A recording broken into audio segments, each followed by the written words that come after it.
Hello and welcome back to the Humane Cities podcast. I'm your host, Alex Williams, and today I'm joined by the absolutely wonderful Denis Agar. How are you doing, Denis? Good. I'm really glad to be here. Good. I'm glad to have you here. You're like a bit of a transit advocacy hero of mine, and I think to a lot of people in our country, you like the way you hustle for transit and the way you make transit interesting to people is fantastic. So I'm excited to get into our transit conversation with you. But I also want to hear a little bit first about your story of how you came to advocacy, but maybe even earlier than that, how you came to like urbanism and transit and like how our cities exist. Do you have a bit of an origin story you can tell us? Yeah, I think so. I'm from the country. I'm from a rural part of Eastern Ontario. No transit, farm fields in every direction. I took the yellow school bus to school every day for my childhood.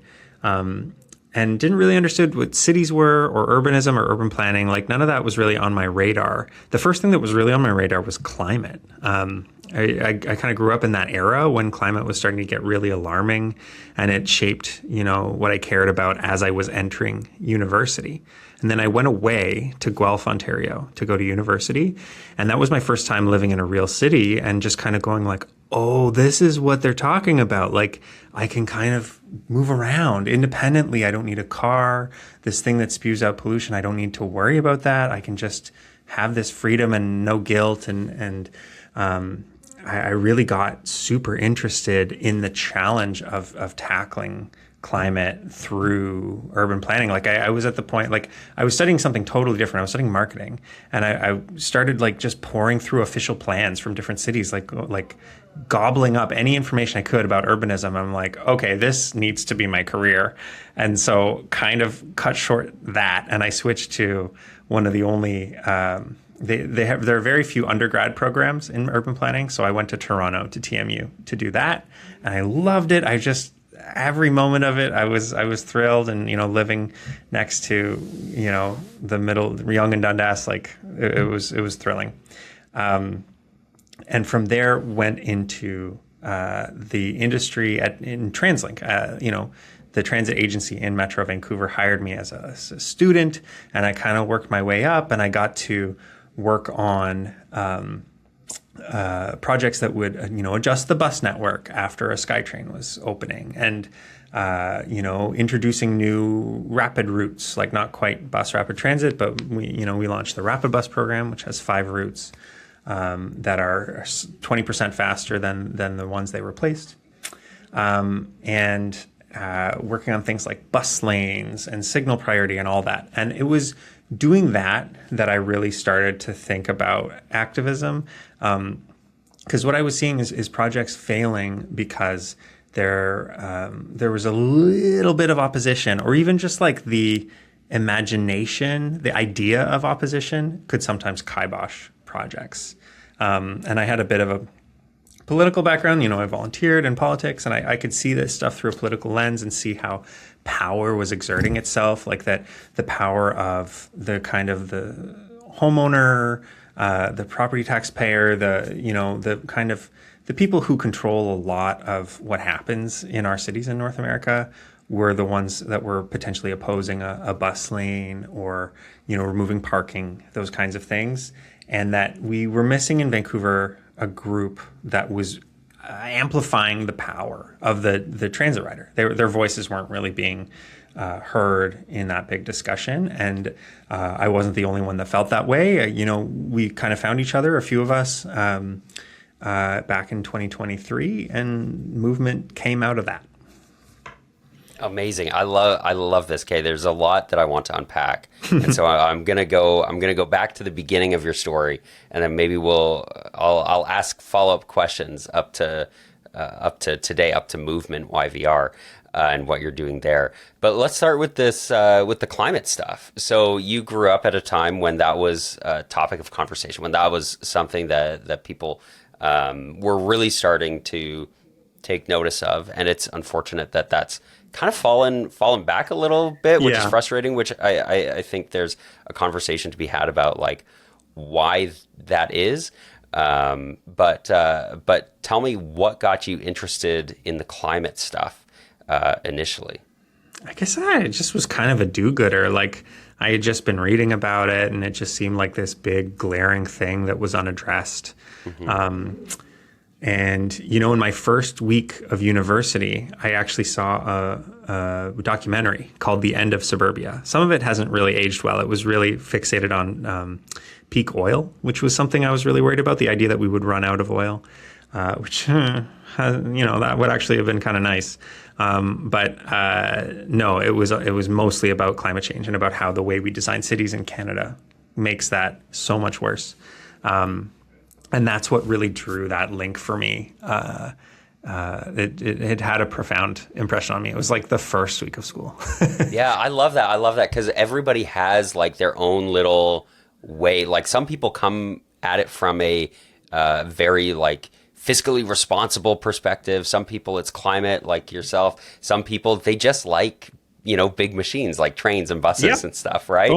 And so everybody kind of has their own way that they get to it, which I think is really interesting and really cool to hear that perspective. And that's the thing with transit. Like that's just to like dig into my theory of change a little bit. Like that's why I think we can get so far with transit is that there are so many people that have a vested interest or just a desire to make transit better. There are like 10 or 12 different public policy problems that transit solves. There are different vested interests, whether it's like the engineering industry or just people that go to Europe and come back and go, hey, why isn't it like this at home? And like, to people that just really want our cities to be modern and shiny, like Singapore, like, depending on your audience, you can pivot your message and still get to the point where they're like, yeah, we want increased investment in public transit. Yeah, and then tying a line back to where you started with university with marketing, like clearly there's still a lot of an interest and there's a lot of, I think, innate skill that you have there, or maybe a lot of practice that you've had on marketing these ideas and communicating these ideas. Is that something that you're very conscious of as you've been moving on through this space? Yeah, and it's been something I was conscious about in my urban planning degree too. Like that's often a big challenge for planners is not necessarily like finding the right plan. Like you might think externally, like what is urban planning? It's like, oh, you're drawing lines on a map and you're designing the perfect neighborhood. Like so much of it is just communicating ideas in like a way that people can understand that doesn't fly over their heads.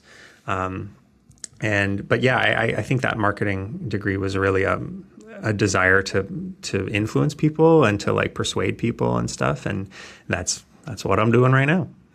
Yeah, and I think you're doing a fantastic job at it. At least what I see from the other side of the Rockies, you seem to be doing a fantastic job at it. And it's an inspiration to me, as somebody who's doing transit advocacy in Calgary, to see like, okay, these are some ways that we can communicate this, and we both look up to Vancouver's transit system as something we would like, but then also we look up to Movement YVR as something that we would like to do similar advocacy as, and so that I think is really cool for me. But I want to talk about your career a little bit because you actually worked in planning, and you mentioned as well that a lot of the time we hold ourselves back because of like perceived opposition or anticipated opposition to things. And I see this all the time with the city of Calgary. They are constantly like, well, we should dial it back because we're nervous about what so-and-so and so-and-so, from the public will come out and say. And so then they're kind of pre-compromising. And then because they pre-compromise, then the people who are opposed to the pre-compromise, and then they have to compromise on their previous compromise. Is that something that you saw in your career as a transit planner? It is the bane of my existence. Yeah. I've never used that term pre-compromising, but I think, what do people say on social media? Like capitulating in advance. Like, it's so common when it comes to things that city staff are responsible for, like things that they might not want to rise to the level of council. So like these like little smaller decisions that city staff are always making all the time. They've been trained. Often a lot of the people that are responsible for this stuff were trained as engineers. And so in engineering school, you're taught to think a certain way about cars. Your job isn't to change how many cars there are. Your job is to just accommodate them and let them flow. And so that's kind of the education that you came out of. And then you're in this work environment where it's very risk averse. And the last thing you want is for you to do something that gets the attention of council, because then they're going to be mad and, they'll start, tromping in the flowers and changing all these things. Like it's really kind of a public servant's prerogative to just kind of stay under the radar. Even staff, like senior leadership at municipalities, they don't want they're accountable for these decisions. And if it becomes political, then, they could be fired or transferred or, whatever. So there are all these forces that are encouraging municipalities to capitulate advance on things like things that have very acute impacts on a small group of people. So like the example that really made a big impression on me was in West Vancouver, which is a kind of a wealthy part of our region. There was a proposal to extend one of these rapid buses into West Van, and we were working on, this was when I was at TransLink, we were working on, I think, this kind of thing in about 13 different municipalities all at once. But in West Vancouver, there was just a really skilled organizer, a guy that just popped up, and he ran one of the stores in the area that was going to lose parking. They were going to lose 25 parking spaces. And he just raised holy hell. He just like hundreds of people packing council meetings. They even had like a protest with placards and all that kind of stuff. They knew exactly what to do, and they said all sorts of fear-mongering things that would trigger, the people of the city, like, these articulated buses are going to be mowing down children because it's running near an elementary school, not even next to it, but like around it. And they won. They totally won. And the exact same kind of stuff was proposed in many of the other municipalities at the exact same time, and it just flew through because city staff in those places were like willing to try it, willing to put their, take an educated kind of risk. And it was fine. And I shouldn't throw West Van staff under the bus in this instance, because actually what they proposed was very brave as well. They were one of the municipalities that was willing to propose something that would be like a real step forward. They just got unlucky. I think, to me, the moral of that story is that that kind of opposition can pop up anywhere, and you really just can't anticipate it. And if you try and anticipate it, you're going to end up with a worse outcome. So don't try and anticipate it. Just do things that are defensible. My role in the equation now that I'm out of the public sector is to be one of those groups with like proverbial pitchforks that can push them to be bolder rather than less bold, to counterbalance all those forces that we all know are there. Yeah. So, okay, briefly, let's touch on like what can the like city staff and planning staff for different departments and different organizations, what should they do? Like, should they just write it down on a piece of paper, like their big dream, and like share that, or is there some like some awareness that they have to have of their like political situation? Because our incentives are like a little bit backwards, right? Mm-hmm. The incentive for a politician is to get reelected, mm-hmm. right? And so whatever they have to do to appease the voters, they're going to do that, right?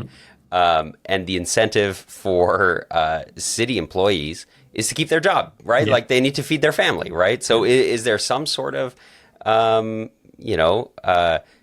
awareness that they should have and that they do have, of the political realities of their situation, while also like promoting good planning and progressive change towards building a better city? Yeah, I mean, I want city staff to be curious about actual opposition. Like the public servants that I've seen that have been the most successful at navigating these issues are always just like looking around and inquiring both within their organization and outside to understand, who might be opposed to this? What are their real concerns? How can I mitigate those in maybe other ways? Maybe this other department, the crews, the work crews are opposed to this for reason X, but what they actually care about is Y, and like we can find a way through. Like just having that, putting that effort in to really understand the problems and just work through them, because that's what it takes. And the other thing I would suggest is pilot, because a lot of this stuff is immediately popular. The moment it goes in, it is popular like the day it goes in. But the weeks leading up to it, everyone is screaming bloody murder, and it's like going to be a disaster. We've seen that a million times. We saw that with congestion pricing in New York. We saw that with, Granville Street here in Vancouver. One of our main shopping streets was recently pedestrianized. These things end up being popular. So do it temporarily, call it a pilot. With signal stuff, you can actually just do it without even telling anyone, and then tell them afterwards, like, we made this change. What do you think? Has it had an impact on you? So yeah, that's what I would suggest. Yeah, no, I like that. And then for the advocates, like what can we do to try and push for positive change and encourage our cities to try something, to put in that effort and to be bold and maybe a little bit courageous? There's different things that we advocate for, right? Like here in Vancouver, one of the biggest issues is just not enough money going to transit. It's a problem where you live. It's a problem, in most cities that we just have a shortage of buses, basically. We just need more buses on the road and more money to fund them. And, we want to run those at night. We want to run them more frequently. We want express routes that shorten people's commutes, all those things. And that's a kind of a different beast to advocate for, but I put it up front because I think it is honestly the most important thing. And really, it's just a matter of demonstrating to everyone in the conversation that when you spend more money on buses, people will reward you. Like it's a popular thing to do. Like in the US, a lot of this transit funding comes from different referendums, and almost all of them pass. Like 80+% of transit referendums in the US pass, even though they're raising someone's taxes. But it's because those people want that investment. In regards to some of the stuff that we were talking about at the beginning around like road redesigns, whether it's to create a public place or to put in bus lanes or to create a bike lane, that stuff doesn't really cost any money. It's just like a rounding error in the context of a big city's budget. But it just gets down to that the fear of opposition.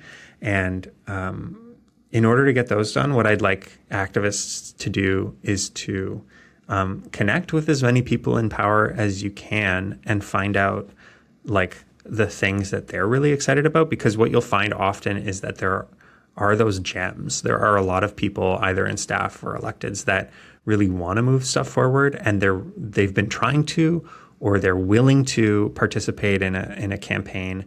And whether you can collaborate publicly or you have to just like do your own separate thing, but on the same issue, you can demonstrate unanimity. You can if city staff has been trying for ages to get a bus lane on a certain street, they can drop that on their website, and you can immediately at the same time like start pushing council to do that exact thing. Like there are, in my experience, there's been a lot of stuff like that where you can, it's, in organizing, you'll sometimes call it playing the inside-outside game, where you have those relationships with people in charge and you have those relationships with the broader public, and you can bring those two things together to do an end run around the people that are opposing it. Yeah, and I think there's a way to like be collaborative, and it's more effective than just constantly fighting, right? Like I like to make friends. I like to, try and, okay, how can we make sure that we're being effective together in our efforts, as opposed to just constantly making enemies or constantly opposing everything. It's coming together. Something that you said as well that I liked was being genuinely curious about the opposition. And that's largely a job for city staff as advocates. We don't necessarily, have that role to play. But I do think that it can be helpful when we go out. You mentioned bike lanes. That's a great example, is to go out and say, like, oh, like, why are you opposing bike lanes? And to try and get down to the bottom of it and ask them questions and be genuinely curious about what their concerns are. And I think a lot of the times you end up coming to the point where it's like, oh, well, we kind of want the same thing. Like we want people to be able to get safely around the city, and we want everybody to be able to, feed their families and everything else. And if somebody is nervous about their ability to accomplish any of those things because of something that's happening, then that's their reason for their own advocacy. And so I think it's important to open up those conversations and be willing to step out a little bit. But I want to hear some more about your advocacy at Movement. So you mentioned a couple things in the form when I got you signed up to join us here. One of the things was fighting off a huge fiscal cliff. We talked about how desperate transit organizations and service providers are always for funding. Transportation as a service is not a cheap thing to provide. Can you tell us a little bit about how you fought off this huge fiscal cliff? Yeah, sure. That was last year. TransLink was working on an investment plan, which is just their, next couple of years. Like, how are they going to fund what they do? TransLink's got a pretty weird funding structure. Like a lot of transit agencies in Canada, it's just like one city, one transit agency, same boundaries. The money comes from property taxes. But here in Metro Vancouver, we have 23 jurisdictions that are covered by TransLink, and a bit of the money comes from fares, a bit of the money comes from a gas tax, which has been going down as more and more people use electric cars and hybrids. A bit of money comes from parking tax on their hydro bill. There's a million different little pieces to this, and basically all of them are languishing, and the cost of running transit is going up. There's increases in labor costs. Bus drivers are getting paid more because it's so expensive to live here. And there's increases in fuel costs and construction costs. Like, it's just mind-boggling how expensive it is to build anything like a bus garage or a bus loop. So these things are squeezing TransLink in the same way that they're squeezing everything else. We started getting word last year, early last year, that the negotiations between the province and the mayors, which run TransLink, there's kind of two sides, right? The province and the mayor's council are sitting at a negotiating table together to hash out the upcoming investment plan, and neither were really playing ball. They were playing a bit of a game of chicken about who would fund transit, who would fill this fiscal gap. They were saying it was each other's problem. And so we ran a big campaign. It was our first big campaign. We tried to get as many people as possible to email their MLA provincially at first, because we heard that was the pressure that was really needed. We got thousands of emails to MLAs. And then we started hearing that actually maybe the mayors need a bit of nudging too, like so that they can both kind of split the problem in half. And so we put up a little letter generator and got people to email their mayors. And meanwhile, we were doing a bunch of media work, and we were doing a bunch of social media. We organized a rally that 300 people came out to in a dreary March, rainy Vancouver day, which was really exciting, honestly, to see the turnout there. And I think we just changed the environment that these mayors and MLAs were working in. It was kind of like, because before that they were just kind of like, well, why am I going to take a hit and raise property taxes or raise this, raise that, if no one's really asking for this, like, who cares? Does this really even benefit me? Like, shouldn't transit riders just pay their own way? They were, which would involve, of course, an insane fare increase, which would be self-defeating because it would, ridership would plummet. But yeah, so all of that to say that with our efforts, we ended up, I don't think we can take full credit for it, but we were very, very happy with the outcome, which was actually a 5% increase in transit service. One thing I should add too is one thing that really helped us communicate with the public was that TransLink released maps of what it would look like if cuts had to happen. They were talking about a 50% cut in transit service. And so they released a series of maps that showed like, these are the routes that will disappear if this happens. And so people could go to it and be like, we can say to people like, is your route going to disappear? And then, it was very interactive, and a lot of people were rightfully very alarmed. And that's what radicalized them about this. I think that's amazing. It went well. And that TransLink was also doing their own advocacy, right? Like, we don't always see that, especially in cities like Calgary, where Calgary Transit is a business unit of the city of Calgary. It is not its own thing. It's not like it is just a city department, and that's the way it treats itself. And then it doesn't advocate for itself. Just kind of says, well, that's what they told us to do. And so I guess it's all over. Sorry, guys. And so hearing that TransLink actually said like, hey, by the way, like, this is what's going to happen if we don't get this funding. I also want to highlight like our cities, the way that our cities raise money in Canada. Each province kind of has its own thing, but broadly, it is property taxes and it is user fees. Like that is how cities raise money. And the provincial government and the federal government enjoy ribbon cutting projects, right? Yes. And of course, municipal governments don't like raising property taxes.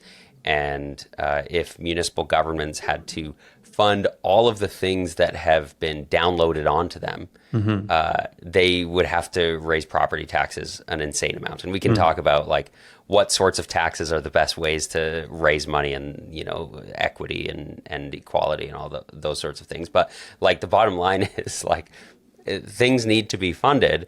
And again, because our politicians have, the incentive to get reelected, their incentive is not to provide quality services, or their incentive is to get reelected.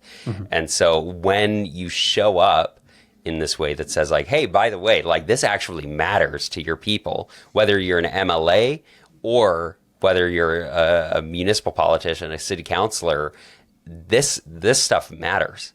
And so I think that's an excellent demonstration of like how we can make gains is just showing like we actually care about this sort of thing. And that's a message that they rarely get as elected leaders. I think that transit matters to their voter base. Like they're humans just like us. They just shop and go to parties and hang out wherever. Like that's where you only have 24 hours in a day to like absorb information. And if you're absorbing that information at a restaurant, bumping into people, or at the mall, or as you're just walking down the street, like that's what's going to shape your outlook. And if the only people you're hearing from are people that are driving, then that's it. So it can be really simple. We just need to add some people into that mix of information that are transit riders and are self-identifying as such, and proudly so. And like, I want you to think about my interests and gradually shift that balance so that they're not only hearing from motorists, that they're hearing from transit riders. Yeah. Speaking of transit riders' interests, bus lanes.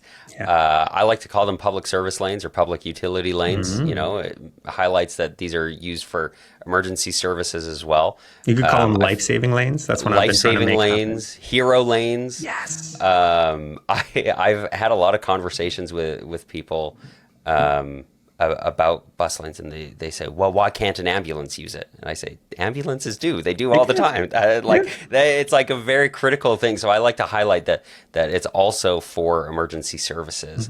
to get to where they need to get to. But also for buses, when you see a bus that could be 60 cars off of the road, right? And so often they are stuck in traffic and behind other cars with single occupants. And a bus on the road at a stop takes up the same space as two personal vehicles, probably with 1 to 2 people in it. Whereas in motion, it's only one vehicle. Like a bus takes up the same amount of space as like your sedan on the highway. So I think it's really important to highlight like this geometry of why bus lanes matter, right? Like we're moving a lot of people here. So tell me about your bus lane victory and what you guys have been working on and hoping for in Vancouver. Yeah, we are part of an ecosystem of groups. We're friends with, Hub, the bike group, and then there's another one called Vision Zero Vancouver, which works tirelessly to make our streets safer. And so we worked together 2 years ago. Wow. To push the city of Vancouver to move faster on bus lanes. They actually already had a bus lane motion on the books, which they should get some credit for. And we wanted them to tighten the timelines and add more corridors. That was a really great one where, we just engaged with the public at events, and we actually had a map where we were like, where does your bus get stuck in traffic? And people really lit up at that activity. Like they putting pins on the board left and right and just sharing their favorite kind of or most hated hotspots. Got a couple dozen people out to a council meeting to speak on it, and it ended up being unanimous. Like, this is the kind of thing that like maybe staff would never have put these projects forward, but they might not have ever dreamed that such a thing would have unanimous support at council. I will say that progress towards those new corridors has been very slow. Staff has not met the deadlines that council have laid out. And so it really takes that continued ongoing pressure. But I've also seen a lot of innovation from staff about like how to meet those targets. And we're going to see, our biggest local bus route is the 49. And we're going to start seeing fresh red paint on 49th Avenue very, very soon, which I'm really excited about. And we've seen some really great stuff on Granville, South Granville. Some places bus lanes are needed and they work fine, on Granville from 16th to 70th or something. But north of 16th, it's bus bulbs. And so not dedicated lanes yet, but extending the sidewalk out so that the bus doesn't have to pull in and out of traffic. It can just stay in the lane, stop, keep going. That has a surprisingly good benefit. There are a whole bunch of, there's a constellation of things that cities can do to make transit faster and more reliable. And each of them can be done by different levels of government. So we're kind of pushing on all of them, right? No, it's not just bus lanes, it's automated bus lane enforcement cameras that will, ticket people if they illegally use a bus lane. That's common now in New York, LA, elsewhere. We want to see the province needs to change a law to make that happen here. There's traffic signal priority, which is, we haven't used in the same way that other cities have because we're so split, like just different traffic signal systems in every city in our region. We're trying to get that together. Anyway, there's a lot to do, and picking the right battles is a big part of doing advocacy, like finding the winnable fights in your own region. Yeah, I think that's really big and something that I've enjoyed hearing from people as I've talked to advocates in different cities is like, what are the fights that they're winning and what are the things that they think they can accomplish, because it's different in every city. But as we wrap up, I want to ask you what's unique about Vancouver, whether as a city itself or as advocates in the city. What's something that makes your role there interesting? Well, I'm not from here, but I kind of dreamed of coming here to work in transit. It was always, I think it's a lot of transit planners' dreams to kind of come and work in Vancouver. Like it has such a international reputation. I think what's special about Vancouver is that it was a very car-oriented West Coast city, right? Like all the cities on North America's West Coast are really young cities, which means a big percentage of them were developed in the era of the car. And for us to overcome that overwhelming history of car dependence and get to something better is really the miracle of Vancouver. Like, I don't think any other city can claim to have overcome those long odds to have such walkable, cyclable, transit-friendly cities. The decision to put in SkyTrain was a huge part of that journey. Back in 1985, when the SkyTrain opened, it offered just more frequent and faster service than any other city was doing, kind of in that era, and it was cheaper to build. And then since then, just like a bunch of good decisions, like putting a lot of housing next to those SkyTrain stations that we had. Like we still have big gaps in that, but compared to other cities, we just have a lot of people living next to those SkyTrain stations. And that's really what you need to do. It's just as important as expanding transit is just putting people near the transit you have. And so all of those things make me feel that, Vancouver is special. I think we're also kind of special in the way that we just completely ignore the epidemic of, people that are unhoused. Like it's just like we see nothing, hear nothing. That has been the consequence of the just incredibly high housing prices that we have, and they've been dropping, but they need to drop so much more to make a dent in that, and we need so much more public investment in social housing. But yeah, those are the pros and cons, I think, of Vancouver. Yeah. No, well, I appreciate you sharing that with us. It's interesting to hear from different people their perspectives on their cities where they choose to advocate, and how they make this continuous effort to improve these places. But with that, I'll ask you anywhere you want to send people as we wrap up. Like a city or a part of my city, or online. How do we follow you? How do we keep up in with the you? hyperspace? Yeah. You should check us out. MovementYVR.ca is our website. We have a YouTube channel with some fun stuff on it.